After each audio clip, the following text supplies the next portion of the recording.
Would you say a few words on the apparent paradox of free will and determinism? That's a big subject. I could give a full talk on that. Briefly, I'll tell you a brief synoptic view of that. Free will is a real experience when we are in the physical body. There's no question about it. We are given choices and we make those choices. They are free. We know that the choice is open, can be turned left, can be turned right. We can decide. Nobody is telling us which way to turn. We decide to turn right. How did we turn right? Because we use free will. Could we have turned left? Yes, we could have, but we didn't. Why didn't we? Why didn't we turn left? Why did we turn right? What determined? We determined, our free will determined. Okay, we open a book. At the astral plane it says, this guy will reach that intersection and he will say, shall I turn left or shall I turn right? And he will turn right. Written before we did that.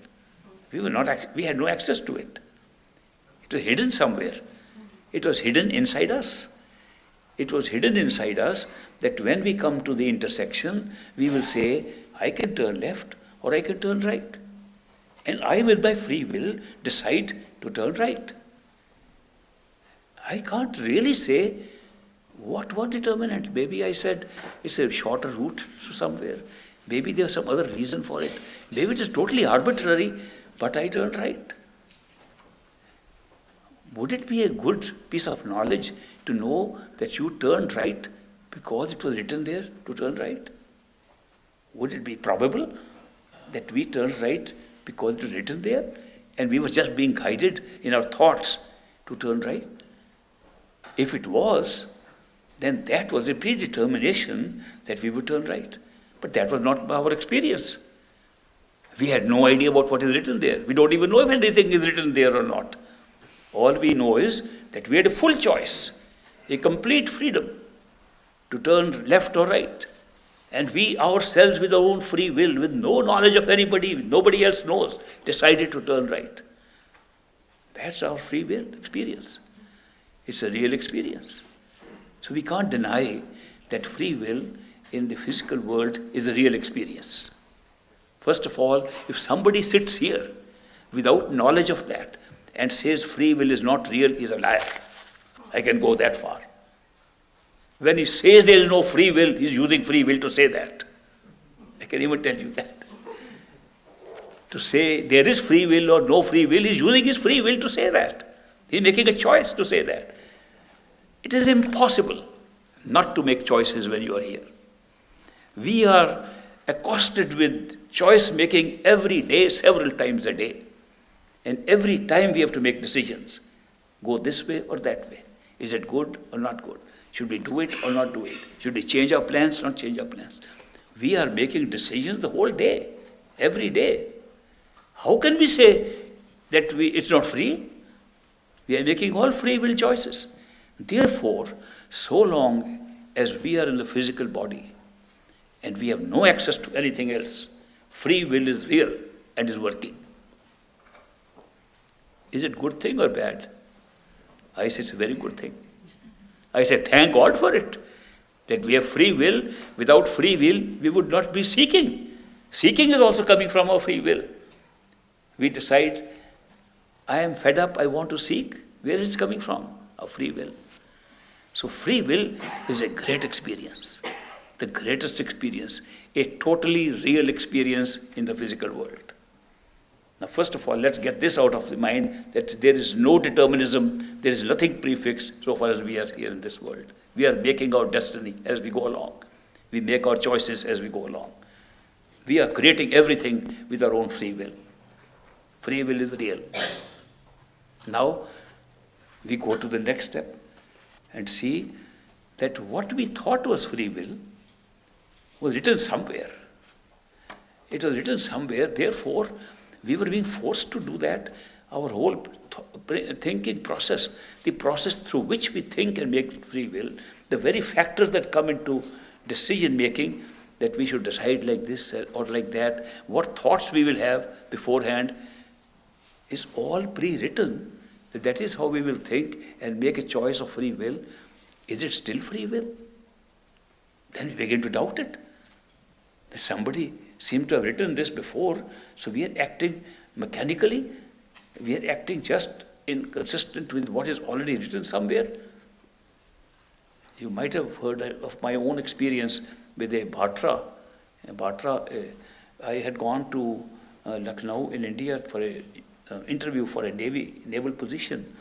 And when I finished my interview, I came out, there was a Sikh gentleman with a turban and a beard, and he was standing there, and he said, "Good luck."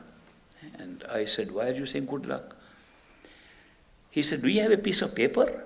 I said, "Sure, I had a lot of pieces of paper." I gave him a piece of paper. He said, "Write the name, write a number between 1 and 10. And what was my thought when he said this? I said, I know these tricks. I used to play these tricks with kids when I was young. We would say, think of a number between 1 and 10. Everybody said 5. Because middle number. I said, this guy is thinking that I am going to write 5. I am not going to write 5. I have to call off his bluff that he can guess these things. I wrote 3. Then he said, write the name of a flower. Most common flower is gulab or rose. I said, he's expecting me to write rose. Let me think of a flower he may never have heard of. I was in another state, Uttar Pradesh. I said, he may not have heard of my Punjabi flower. And chameli. So I wrote C-H-A-M-E, in English, C-H-A-M-E-L-I. And he said, now write your date of birth. So I wrote 1926. He looked at it. Oh, I said date of birth, not year of birth. So normally we write date first and the year later, but I wrote the November 26 after that. He said, now whatever you have written, I have given you a paper earlier in your hand. He had given me some paper with his own writing earlier. I forgot to tell you that. He said, now open that paper which I gave you before you wrote all these things. I opened the paper. It said 3 Chameli 1926 November. He wrote those things before I wrote them. He wrote them at least 3-4 minutes before I wrote them. How could he guess what I am going to say? How could he guess how I am going to use my free will? How could another person, if it is my free will and I was deciding, how could he know it? And then he says to me, shall I tell you more? I was already stunned by what he was saying. I said, go ahead, tell me more. He said, when I asked you to write a number between 1 and 5, you thought, this man thinks I will write 5, but I am going to call his bluff and I'll write 3. He repeated my thought. Now this, of course, is after that, but he was able to read how I made my choice. He said, when I asked you to write the name of a flower, you thought to yourself, he thinks I will write rose and I will write a new flower, and you wrote chameli. He knew exactly my thinking process by which I came to the conclusion and wrote those words. How could he know? How could he know 5 minutes earlier than I thought what to write? So I asked him. I said, I am completely stumped because I thought that this was my thinking, my choice, my free will to write these things. How could you know? He said, we are a small group of people we called Bhatras. In India, we just about small group left, both of them have died, and we have learned special training through yoga practice that we can read another person's mind or what he will be doing in the next 5 minutes. I said, if you can read not only the mind of what one is thinking, but he will think in 5 minutes later, that means that must be recorded somewhere. You must be getting it from somewhere. He said, yes, everything is recorded. The entire life is recorded. But you don't feel it because nobody ever tells you that they can read things ahead of you. It is not that the event is recorded. The manner in which you will decide, the very way you will decide things, which constitutes free will. Free will is that we have an experience of determining which choice to make. And even the method of making the choice is pre-recorded. And how do we find out? Through meditation. We go above and see it's all written up already. We go to the second stage of ascent to the causal plane, and we find everything we'll ever think, every event that will ever happen is totally pre-recorded. Then we say, what kind of people are we? We don't have free will. Then why are we being put through the law of karma? Why are we being blamed for good things and bad things? They were written already. Somebody is responsible for writing that, and they should be punished, and they should be rewarded. If God wrote that, let God be punished, and God be rewarded. Whoever wrote that should be punished, not we. We discovered we have no free will, and we are being forced into the law of karma. Then we have to go above the mind to get an answer to that question. And we go above the mind. We wrote it. Nobody else did. It was our karma at the highest level. Therefore, what looked like free will here became non-free will later, becomes free will at the top. That's the beautiful way it is set up. Nothing can be more perfect than this. That we are the real free will, and we created this in our totality. The whole show was written up in totality by us. The whole show is being played out here according to our writing in totality. In the middle, it looks like it is separated from us, and we are now exercising free will, and somebody else has written there. Nobody else wrote it. We wrote it ourselves. So here we start with feeling free will is real. We go one step, it's unreal. We go to the top, it's real again. Understand, these are experiences. There's nothing reality about it. It's an experience. Experience of choice making is one of the great experiences in the physical world with our mind. That with our mind we can make choices like this. It's one of the best experiences. If that was not there, we would be automatons, just like robots functioning here. No fun. We came for fun. People forget that also. Why did we come into this world? Did we come to have suffering and pain and all that? Not at all. We came for fun. We came for an exhilarating, exciting ride, like a roller coaster, like a bungee jump, like something where danger is there, that we want to take risks over here. We are gamblers. We want to gamble with our experiences here, and we go up and down. And we generated the experience knowing it's just an experience. It's just an illusion. It's just a show. It's just a shadow. It's just a movie. We did it deliberately like that. And then we made it so real to enjoy it even more. The reality was not made so we suffer. The reality was made so that we get deeper into it and enjoy it, which we are doing. We're suffering and enjoying. At the same time, some things are very good, some things are pretty bad. Then we go through this, we get out of it. What a show. What a nightmare. We don't say we went into these things. When we are in a true home, we never feel that we ever had any of this. We just saw it and put ourselves in one of the characters and experienced it to be very close to the action. If you want to go and see a movie, think of it like this. You go to a movie theater, buy a ticket, you pay for it. So therefore you value it. Watching a movie is a valuable thing because you're paying a price for it. Then you go and sit in the audience and the show starts. And there are a lot of things that are happening and you totally forget it's a movie. People cry in their movies. Oh, that's so terrible. What's happening? Nothing is happening. The actors paid for acting and they were recorded much earlier, just being shown as shadows on the screen, and we are crying there. With all my knowledge, with all my awareness, I can tell you when I watch a movie, I cry. In fact, my family is so careful, they carry extra handkerchief for me to wipe my tears. It's true. I can tell you, I take a movie as real as this one. No difference. And we all do. This was actually a Greek philosopher had explained this phenomenon long ago. That's Aristotle, the successor of Socrates and Plato, Aristotle.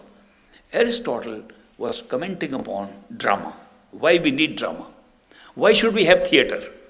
Why should we see other people acting? What happens to us? And he said, a theater is necessary for us, for taking care of our emotions. That when we see an act, those people are acting, we take them as real. And they transplant their emotions upon us. So that our excess of emotions, which we are carrying in us, which are making our life difficult, by watching them, we are able to purgate those emotions. It is a purgation of excess of emotions by identifying with the characters in the play. And he says, how do we do it? He says, by deliberately suppressing the fact that this is not real. What he calls a willing suspension of disbelief. We willingly suspend our disbelief so that for the time being we believe it's real, and that's how the excess of emotions goes away. Aristotle wrote it 2,000 years ago. And ever since then we have been doing the same thing, and drama and storytelling has been part of our life to help us. This helps us even more. This show, this is even better than that. But when we are watching a movie, we don't realize for that moment that this is a script written earlier, that the movie was shot earlier, that the movie is not on the screen at all, that the movie is in a film loaded behind us, that the film is totally still. There's no movement in it. Just by rolling it quickly at more than 16 frames per second, it looks like moving. There's nothing moving actually. We think it's all moving. And unless the light is behind that projector, the light of the projector, nothing will be seen. We forget all that. Nobody turns around to see how it happens. We have not gone there to see how it happens. We have gone to see the movie. Same thing here. Have we realized that our life that we are going through is pre-recorded? Is pre-recorded inside? Is being played out? That our consciousness, the light of consciousness, is piercing through it, through the mind which contains the movie and projecting outside on the multi-dimensional screen, and we are watching. And we have to take it through to get rid of our excess of emotions. It's the similar process here. If we go in, we'll see. If we turn our attention to the projector in the movie theater, you'll say this is not real. But we have not gone there to see it's unreal. We have gone there to see it's real. Our own aim was to see reality, not to see unreality. And that's why we suspend our disbelief and begin to believe it. There were Indian guys in a village, poor fellow, he had never seen a movie. And some friend of his said, come to the town and I'll show you a movie. And he takes him. And in the movie there is a scene where a woman is going to take a bath in an open pool, and she's taking off her clothes. And before she can become totally nude, a train comes and passes in front. By the time the train goes, she's already in the... He went to the movie 20 times, hoping that the train will be late one day. That is how we watch our movie. So when we talk of this predetermination and free will, remember, free will is a real experience granted to us at the physical world. And the basis of the free will is predetermined. And it is only when you rise to that level you will discover the predetermination of it. And if you go even beyond that, you will find you are the author of the predetermination. Therefore, it is still your free will. Though it's not here, it's still there. Thank you.